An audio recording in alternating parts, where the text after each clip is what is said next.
True Story Media. Fiscally responsible, financial geniuses, monetary magicians. These are things people say about drivers who switch their car insurance to Progressive and save hundreds. Because Progressive offers discounts for paying in full, owning a home, and more. Plus, you can count on their great customer service to help when you need it, so your dollar goes a long way. Visit Progressive.com to see if you could save on car insurance. Progressive Casualty Insurance Company and Affiliates. Potential savings will vary. Not available in all states or situations. Ladies and gentlemen, he's here, he's live, and he's ready to connect you with the other side. Please welcome America's top psychic medium and New York Times best-selling author, Matt Fraser. Meet Matt Fraser. Matt Fraser claims he is America's top psychic medium, and tonight he's doing an online group reading where you can pay him your hard-earned cash in hopes of maybe getting a psychic reading. No promises. This is the time when your loved ones in spirit are the most active, because as we get closer to Halloween, the veil between heaven and earth starts to thin. Now, if you don't know what the veil is, it's this invisible curtain between our world and the spirit world. So is it true that dead loved one spirits are more active the closer we get to Halloween? Of course not. This might just be what Matt Fraser believes, or wants you to believe. It's not something supported by science, medicine, psychology, or any major religion. Because I know that many of you have seen me give readings on television shows like The Real Housewives and Botched and The Doctors. Susan Gerbic, a guerrilla skeptic, has been following Matt Fraser's psychic career for years. He had a TV show called Meet the Frasers, and his wife or his girlfriend was a model. And so Alexa, I think is her name. She's really gorgeous. So I'm channeling a grandmother. Did you lose your grandmother, sir? No, but I lost a lot of money today at the store. That's who you're channeling. You're channeling my bank account. Meet the Frasers premiered on E! In 2020 and was canceled after the first season. I love Matt being a psychic. Did you lose a husband? Yes. Did you try to get a boyfriend? It was his best friend. It was wholesome family fun, which many critics argued exploited people's grief. What more can you ask for in a reality TV show? But we're not here to talk about Matt Fraser's short-lived television career. We're here to talk about how he does what he does. Psychics use different techniques to, quote-unquote, communicate with the other side. And we'll get into those techniques throughout this series. But the real reason why we're here is that a group of skeptics went undercover to prove these psychics aren't really talking to the dead. And I even enlisted some of my Patreon supporters to join in on the fun. This psychic sting took place over Thanksgiving weekend of 2025, just a few weeks ago. We called it Operation Gobble Gotcha. Why not, right? And our target was none other than America's top psychic medium, Mr. Matt Fraser. I'm Italian. You're Italian. We go together nice. We talk with our hands. We make it nice. But this weekend, we're not making nice. More than 30 volunteers, mostly women, purchased tickets to attend multiple online readings. 7 days of non-stop Matt Fraser. The idea is, if enough skeptics join the call, it increases the chances of getting a reading. And if any of our volunteers get a reading, their job is to play along, to see if Matt Fraser could really communicate with their deceased loved ones. Will it work? All right, I don't even know where to begin with you guys. First of all, where are you guys from? Des Moines, Iowa. Oh my, I was just in Iowa. This is actual audio of one of Matt Fraser's readings from those Thanksgiving weekend sessions. Our volunteers were patiently waiting on the call, hoping that Matt Fraser would call on them next. We were on pins and needles. I'm Javier Leiva, and this is Pretend. Stories about real people pretending to be someone else.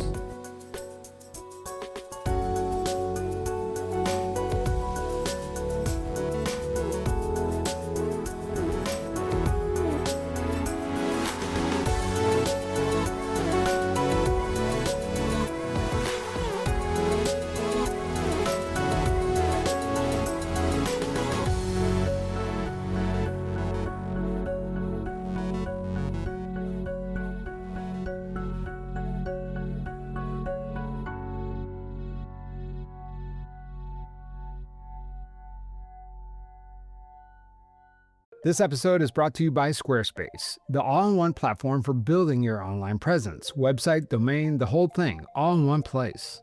I've been doing this podcast for 8 years now, 18 million downloads later, so I have a legitimate podcast. But if you go to my website right now, it is down. That's because I got hacked and I was freaking out until I found Squarespace.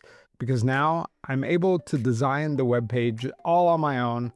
It's super easy, very intuitive. Here's the thing, credibility matters. Whether you're running a business, launching a podcast, or putting your work out into the world, people make snap judgments based on how you present yourself online. A solid website signals that you are the real deal. Squarespace makes that easy. Their design tools include an AI feature called Blueprint, helping you build something that looks professional without needing to know how to code or hire a designer. Pick a template, drag and drop, and you've got something that actually represents what you are all about.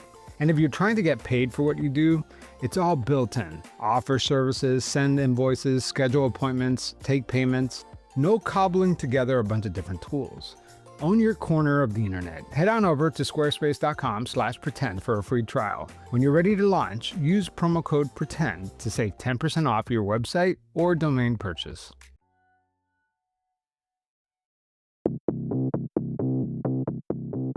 So let's get into it. Today, some of my Patreon listeners and other random people in the skeptic community are going to try to catch the psychic in the act.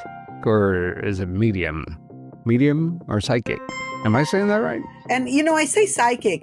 I use the word interchangeably with that and medium. Even though a medium is always psychic, but a psychic is not always medium. All right, so I'll take the bait. Explain that. Well, a person who's psychic could be a tarot reader or do Reiki or do astrology. So a psychic might not communicate with the dead. But all mediums, they can communicate with the dead. Before we go any further, you need to understand the two main methods psychic mediums use to perform their acts: cold readings and hot readings. Cold readings is what it sounds like. A psychic walks in the cold, knowing nothing about the person that they're about to read. A hot reader walks in all studied up. They've already looked you up. Your first name, last name, birthday, where you live. They know everything. They've scoured your social media, read obituaries, used public people search websites to dig up where you work, who you're related to, even criminal records. Any information to make their readings seem more believable. This episode focuses on cold readings, and it's part one of a 3-part series. Throughout our sting, Matt Fraser seems to be flying blind, throwing spaghetti at the wall. Sometimes he gets it wrong, but most of the time, these sitters were hanging on every word, visibly giddy anytime he got close to something resembling their deceased loved ones. And let me tell you, he's pretty good. The guy can talk, and he has this shtick down to a science. So why am I doing this series? Am I trying to tell you that psychics are phony? That's not my place. That would be like trying to convince someone that God isn't real. You can't prove that, and that's perfectly fine. All we're trying to do is explore the claims, criticism, and analysis around psychic readings. It's not a final judgment, and reasonable people may disagree about what it all means. Listen, consider the evidence, and draw your own conclusion.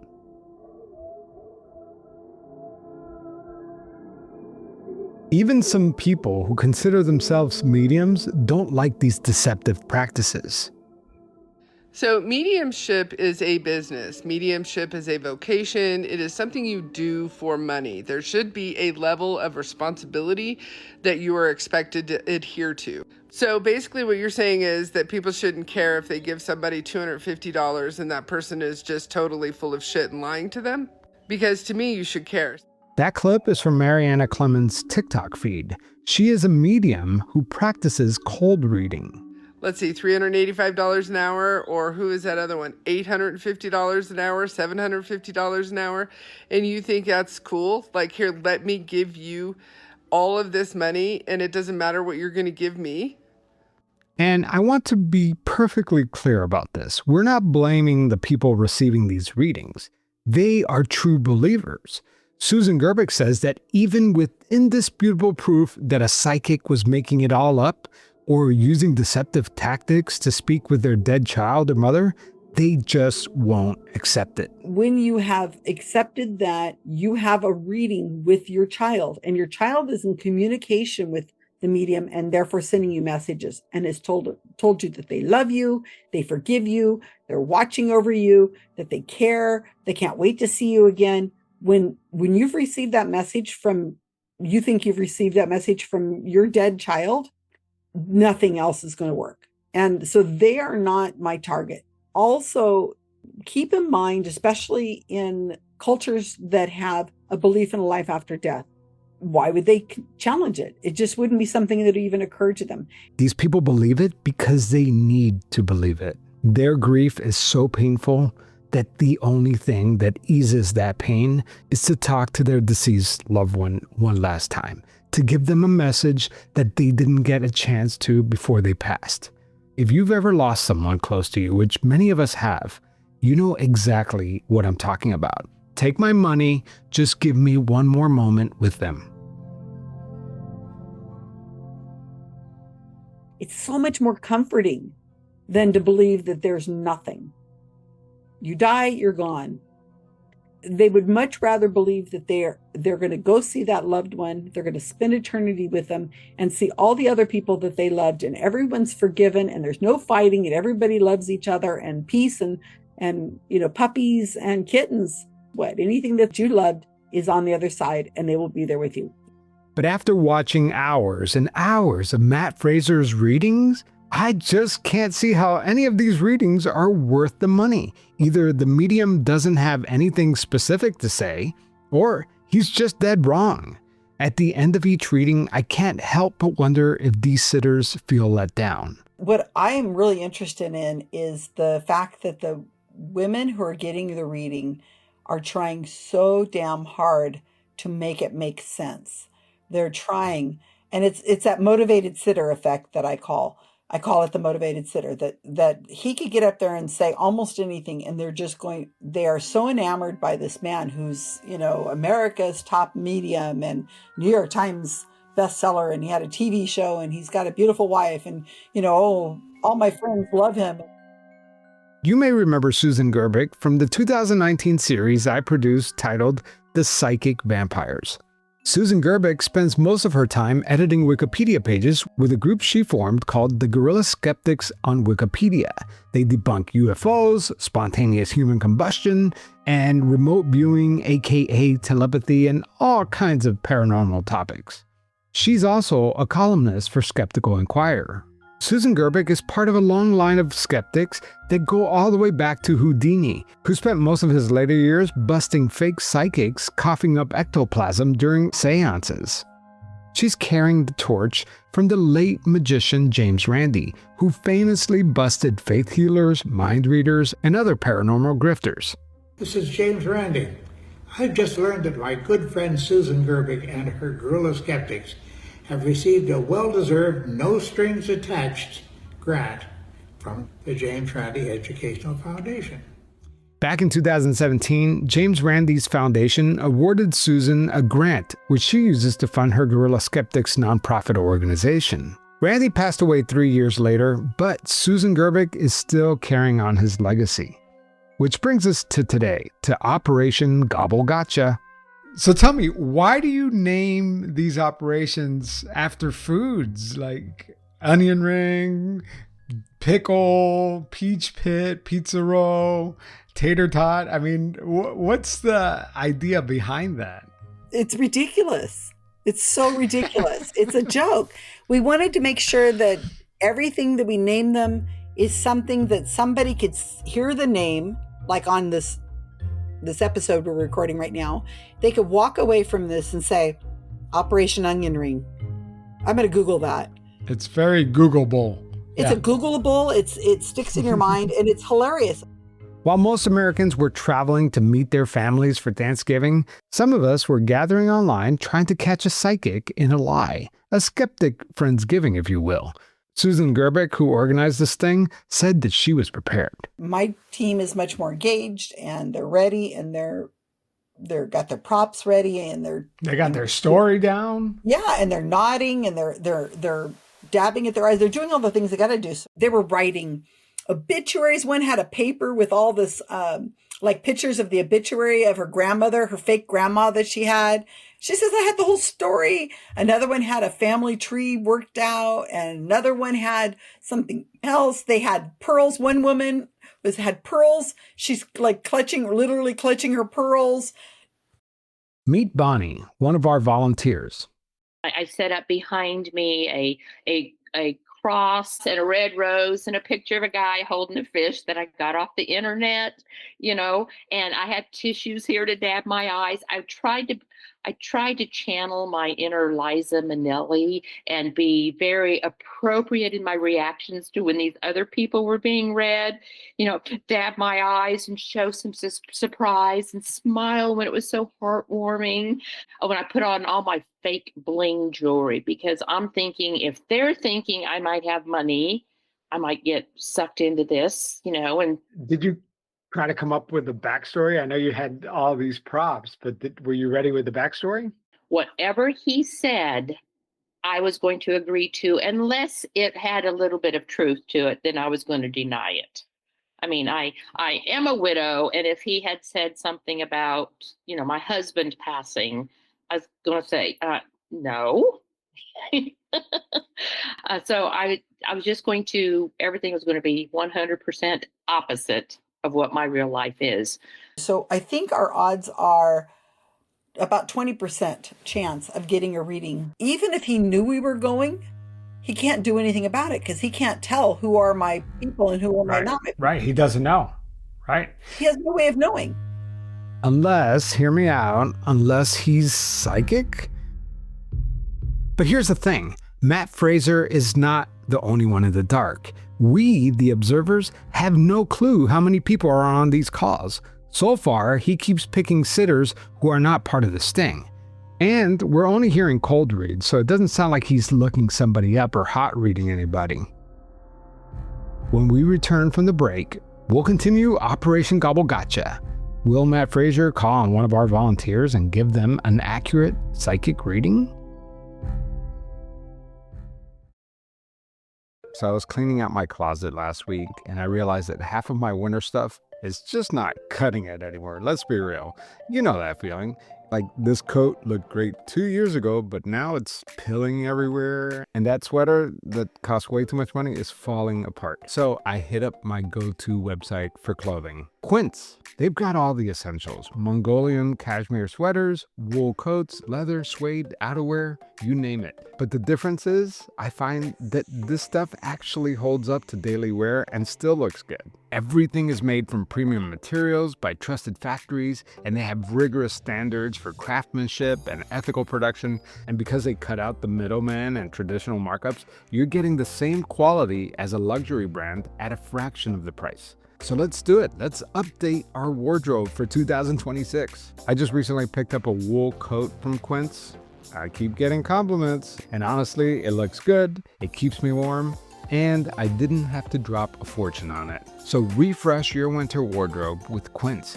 Go to quince.com/pretendpod, one word, for free shipping on your order and a 365-day return. And now it's available in Canada too. That's QUINCE.com/pretendpod. I get so excited. I gotta tell you, what's so amazing is that your loved ones get just as excited as I do to come through and speak. Lisa, where are you? And when he picks a true believer, they are so excited. It's like winning the lottery. We prepared his favorite dinner. We played his song. You made his dinner tonight? Yes, we made his favorite dinner and we played his favorite song. To be a good psychic medium, you need really good intuition. The ability to read someone's body language. You have to identify somebody who really, really wants to believe. And once you have that person, you have to figure out who in the afterlife they're trying to reach. Let's say he's talking to a lady in her 60s. She probably recently lost a parent. That's an easy in, right? From there, you have to figure out if she lost her mom or her dad. Was it health related? And so on and so on. We noticed after reading after like the 20th reading that he really only opens with three different lines. Either it's your parent, or it's your grandparent, or it's a mystery. And he makes that decision which one he's going to hit based on the age of the person that he sees, what he sees when he comes to the reading first off. That's cold reading. If you have a 30-something-year-old woman sitting in on a reading, her chances of losing a parent are much slimmer. So you pick a grandparent or you go a different route. It's like narrowing down a decision tree. Now, remember, he's got a waiting area where there's people there. He can see them on a screen. And he says, I want to go over to Kelly. Kelly, the sitter, is sitting alone in an empty living room. She looks like she's in her 30s. But I also keep hearing of this other soul that's coming through that's telling me they passive addictions here in this world. In a way, yeah, there was some addiction history. Who is it to you? It could be my mother. Okay. I'm pretty sure it's her. Here's our volunteer, Bonnie, again. He said, I'm thinking addiction. Is there anyone in your family that's happened to you? And she said, yeah, my mom. That could be my mom. Yeah, could be my mom. Yeah, that's what she said. Could be my mom. So because he knows now her mom's dead. But he said to her twice, who is that to you? She said, could be my mother. Yeah, and he doesn't gender the person. He says, who is that to you? Yes. Yeah. And then she said that it could be my mother. But your mom is here for a reason. She said to me, I have to tell my family and I have to tell my daughter that I'm sorry. Because I kept hearing in my ear, I'm sorry, I'm sorry, I'm sorry. When I'm connecting with your mom, she is coming through because immediately she was telling me I caused my own passing. And I didn't realize it here in this world. But I know this now that I passed away. Does that make sense to you? And he says, I'll try to interpret it a different way. Let me know if this makes 100% sense. If it doesn't, I'm going to try to explain it in a different way. He said, if it's not 100%, let me know and I'll explain it a different way. So I'm going to try to explain it as best as I can. You tell me if I'm doing a good job or not. Matt Fraser's psychic medium technique almost feels like a game of Marco Polo. And sometimes, and it breaks my heart to tell you this, but because I'm bringing up some really raw and tough emotions, but your mom's telling me I have to tell her everything that she's saying. Sometimes you almost feel like your mom didn't love you. And I see you like being a little girl, like not realizing that your mom was having some of these problems within her. And I see like it wasn't until later on in life that you connected the dots and you were like, oh my God, I always was the parent. I was always the one taking care of my mom. Oh my God, my mom drained me. And I had you have so many fears and so many anxieties and so many things because of what you watched your mom go through. Does that make sense? The first thing I noticed is she is kind of rocking back and forth in her chair. I don't know.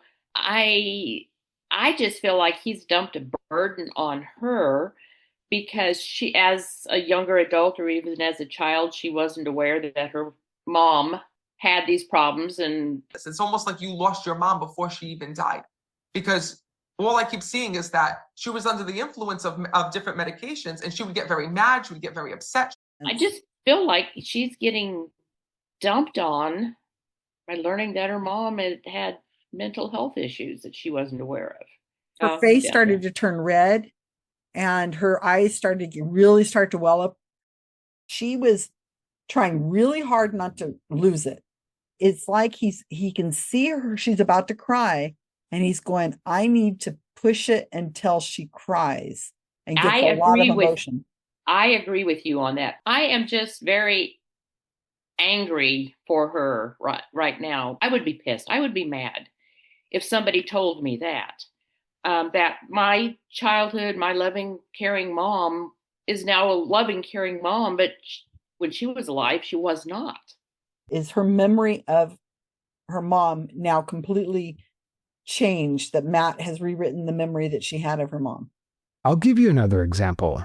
In this reading, a woman named Karen is hoping to make contact with a loved one. Okay, so there's a soul that's coming through this, reaching out, and right away I kept hearing alcoholism, they passive alcoholism here in the physical world. No. Is that connected to you? No.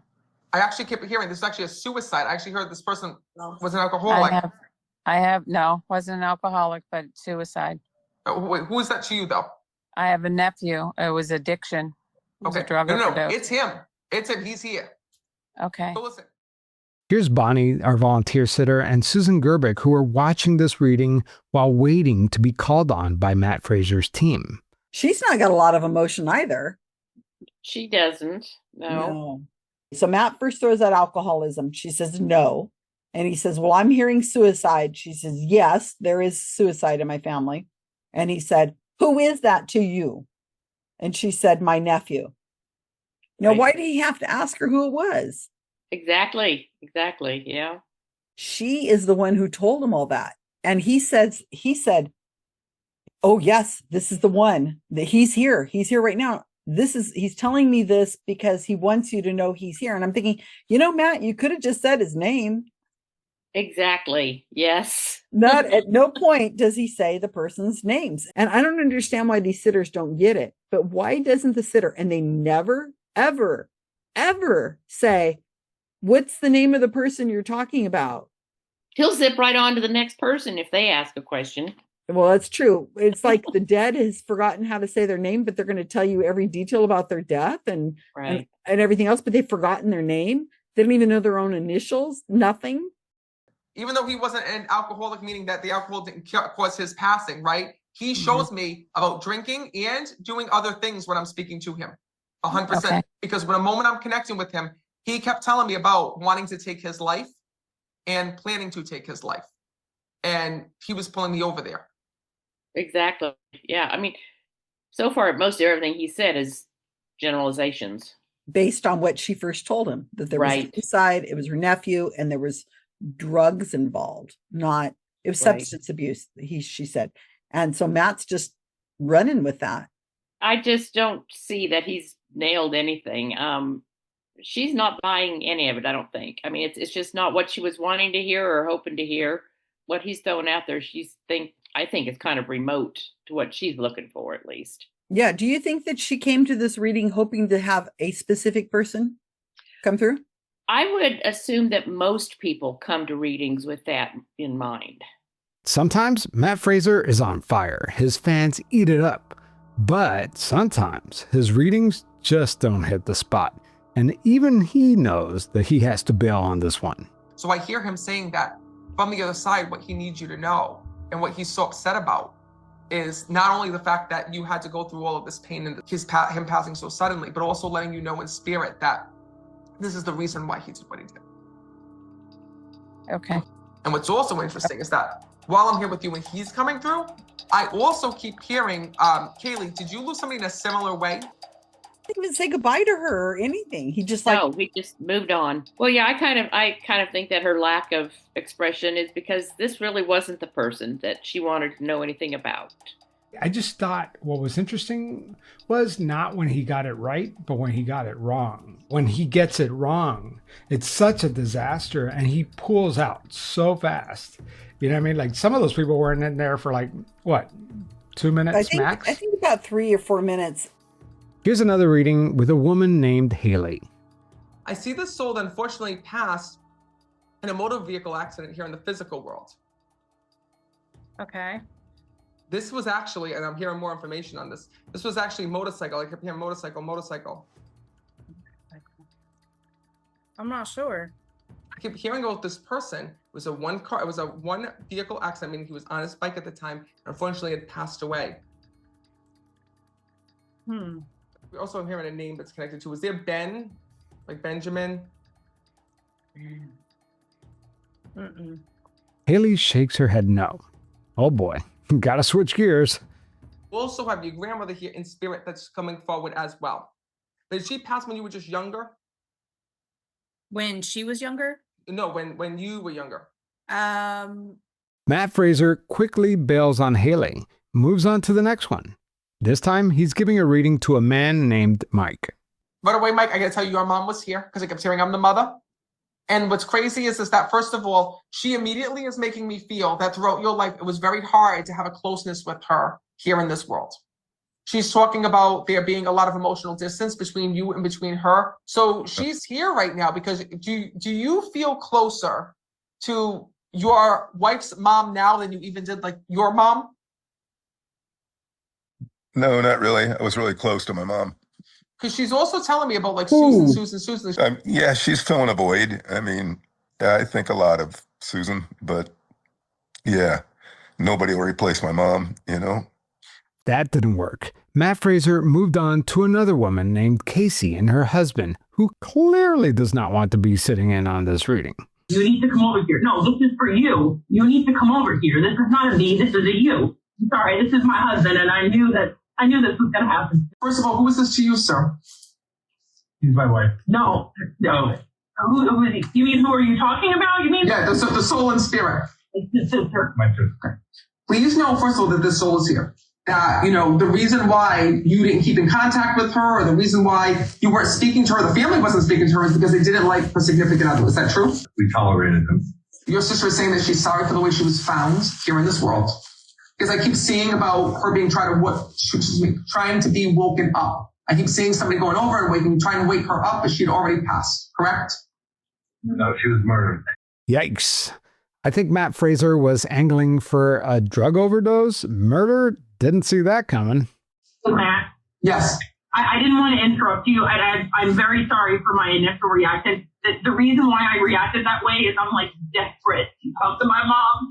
And I had said to him, your sister, she better know her place and that better wait in line. And, this is my time to try to talk to my mom. But in the meantime, I wouldn't make something up and tell you if she's that, and I can hear her if I can't. This reading with Casey and her husband was clearly a miss. I felt bad for the person that was being read because they really wanted to connect with a loved one, but he just couldn't pull anything out of the air to make that connection. There were two on the Sunday session that he just kind of, whoops, we're not going anywhere, and click, they were gone. Which is just heartbreaking again for those people that really wanted to hear something. So the next time was a Wednesday before Thanksgiving. We had 28 people go. And we got one person into the waiting room. Right, Rebecca, right? Rebecca. She was chosen midway through. Shout out to Rebecca, one of our Patreon supporters who volunteered and successfully got into Matt Fraser's waiting room. And so we know there's only a few more readings to go. And she goes into the waiting room. She says there's a few people there, but she doesn't know. She's afraid to do anything. And then on the 29th, the same thing happens, a different person. And then on the 30th, we have 1, 2, 3, 4, 5, 6 women in the room, and 2 of them get into the waiting list. On the last day, Bonnie, one of our volunteers, got into the waiting room. Was your heart racing? It was. I was very excited to be there. I was, thinking, I'm going to make my mark. I'm pulling this guy down. And she acted quickly and took a screenshot. And that screenshot was revealing. But it was just a screenshot of the 12 or 13 of us. And down at the bottom, you could see that there were 1.5 thousand participants. 1,500 grieving people sat patiently, hoping that they would get a reading with Matt Fraser. Then I got a message pop up on my screen saying, would you like to be read? And if so, click this. And that's what I did. We're getting into the waiting room and it's only a matter of time. And it's so frustrating because I don't know what to do. Javier, I just don't know. We've got 2 more chances at this. But I'm just saying, it just seems like a long shot. I think when it really hit me when I saw that screenshot of the 1,500 participants. Yeah, that hit you, huh? Because I thought, we have 20 to 30 people that we've infiltrated this, the session. Surely the odds are in our favor. And I did not know that he was pulling that many people. I thought maybe at the most 500 people. Wow. And I thought, I was trying to predict the odds. What are the odds? We've got 5 people here today. Okay, if there's 300 or 500 people, what are the odds? There's 9 readings. We know what we're doing. We're following a pattern after we've watched him many times. And I thought, we've got the edge on this guy. We got this. Yeah. So I knew we had an edge. Yeah. But what I don't understand is if there's 1,500 people there, which we have a screenshot showing 1,500 people, at $22 a person he's making in profit. He made $100,000 on those 3 shows we went to. That's insane. I can't even believe it. $100,000 in one weekend? Man, I'm in the wrong business. I asked another one of the volunteers, Diana, about this. How do you feel about like the fact that all these people for this operation paid money to attend these stings, and this psychic made out like a bandit, didn't he? Yeah, he did. I was shocked. I know that we paid our money to go in, but at the same time, one of those that for a good cause. And I think if we weren't there, he still would have made a boatload of money. So I think it's just a drop in the bucket for that. But the possibility of just bringing to light that $27 or whatever it was that has a chance to bring him down a peg, or even if it's just catches a couple people. Some need to believe. And what are we trying to prove, right? Like, who cares if they believe, right? Well, because they're preying on other people. Yeah. Right. So No, but I'm saying, like, you know, it's to them. if they believe they're adults, they can do it. It's their money. It's their therapy bill or whatever. But some of these people, once you've gotten a reading from your child who's died and murdered or whatever, I cannot imagine them ever saying, no way. It's just gross. It keeps them in that grief. It's like you're not supposed to move on. No matter how good you feel at that moment, there's going to be another time in your life when you're having a tough time, and you go, I could really use my mom's advice. I'm going to go visit another medium. They're giving them medical advice. They're giving them financial advice, and they're doing a disservice to these people. They're not allowing them to move through the grief process. What they're doing is they really are keeping the parent or the person stuck in their grief. Why would you move on through your grief process if you could just pay $50 and go and have a talk with your dead loved one? Why move on? It's hard to get into a new relationship or to move your residence. It's hard to get rid of the clothing of your loved one if you think they're always watching. It's predatory. I'm sad to report that after 5 sessions over the Thanksgiving holiday, none of our volunteers made it past the waiting room. The odds were just against us. There were about 30 of us and 1,500 true believers. But was this a failure? Here's Diana, one of our volunteers. Was it a bust, or was it a successful weekend? I mean, it is disappointing that none of us got in, but the knowledge gained that we know how many people were actually there, so how much money we can estimate that he got. It's still a learning process. We know how they're doing it, so that could help in any future stings or operations. And then you learn his patterns. Despite the disappointment, Susan Gerbic sees this as a win. Her whole mission is to unite skeptics, and she feels like Operation Gobble Gotcha got her closer to that goal. It felt powerful because I had women. These were all women and so many men. I mean, I probably could have got 100 men. A lot of them I had to pay their way because they're like, I just do not have $27. It feels like I got a team of these women who are suddenly empowered and like, hell no, no way. Not on my watch. But maybe the biggest win for the skeptics is that Matt Fraser knows that they are out there, and he has no earthly idea who any of them could be. I mean, there's a sense of accomplishment with that. If we make him sweat a little bit more. As for Matt Fraser, he's still out there doing his thing, making bukus and bukus of money from his readings. I reached out to his manager, who also happens to be his mom, requesting an interview with Matt Fraser. I haven't received the response. So what do you think? Are these readings entertainment, or do you think they're harmful? Leave me your thoughts in the comments on Spotify, or write a review on Apple Podcasts, because I am dying to know what you think. Next time on Pretend, we are going to explore a different psychic technique, hot reading. And it's a whole new sting and a totally different psychic medium. And it has an ending that we did not see coming.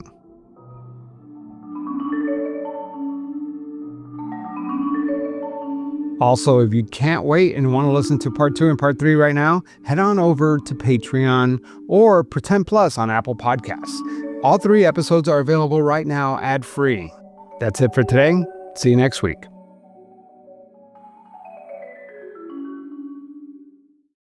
Well, the holidays have come and gone once again, but if you've forgotten to get that special someone in your life a gift, well, Mint Mobile is extending their holiday offer of half off unlimited wireless. So here's the idea. You get it now, you call it an early present for next year. What do you have to lose? Give it a try at mintmobile.com/switch. Limited time 50% off regular price for new customers. Upfront payment required. $45 for 3 months, $90 for 6 months, or $180 for 12-month plan. Taxes and fees extra. Speeds may slow after 50 gigabytes per month when network is busy. See terms.